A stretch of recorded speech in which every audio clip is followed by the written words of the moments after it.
people think to themselves that there's nothing they can do with their life, you know, when things are bad or hard or, you know, whatever the case is. But especially now, we have so much access to everything so easily. Right. You know, that whether it's learning, I mean, during this time, I've thought about, you know, multiple projects that I've been working on and I always wanted to do. And I think quarantine was like the time that I ended up, you know, having the ability to do it, because before that I didn't have time. Right.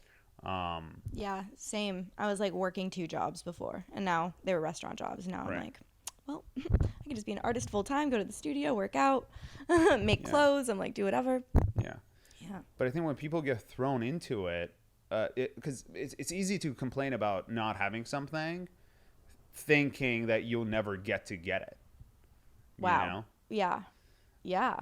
Isn't that interesting? I like how you said that. Yeah. I like how you phrased that. But then once you do actually have the ability to achieve it, you're like, oh, I can. Do I have to like do all the work now? Yeah. You know, it becomes real. It's way easier to complain about something than to make it work. Right. Like that's definitely the case. Yeah, I realize that too. I'm like, wow, just everyone loves to complain and complain and complain instead of just like look at what they do have. I don't know. I started doing this thing that's super simple, but I would wake up every day when I wake up, because I meditate sometimes. Sometimes I'm just not in the mood to just sit there in silence. So I try, if I'm not in the mood to meditate, I'll wake up and I'll just say 3 things that I'm grateful for, which like sounds very simple, but most of the time when I do it, I try to find things that annoy me and try to find the gratitude in them, or something that I'm like not liking. I'll try to find the gratitude in it. So that's a good one. Yeah, it tries to like force you to be grateful for things, even if that you take for granted within. Because even things that are challenging, like you wouldn't experience joy if there wasn't the opposite end of it. So like if you're not going through something shitty, you're like you wouldn't know the difference between what makes you happy and not. There's a positive in everything. There is a positive in everything. You can always find it. You just gotta look. It's literally looking at it differently, changing your perspective and looking at it as if that thing is giving you something as opposed to taking away something from you. 100%. And that's you know, a lot of the few of the things that you've mentioned, and you keep saying these are like cliche or simple things, but the cliche and simple things work. Right. And a lot of people miss that fact. Yeah. You know, they think of it as, I was talking to someone, she said, I don't, what did she say? She was like, I don't like these like weird things that like people tell you to do.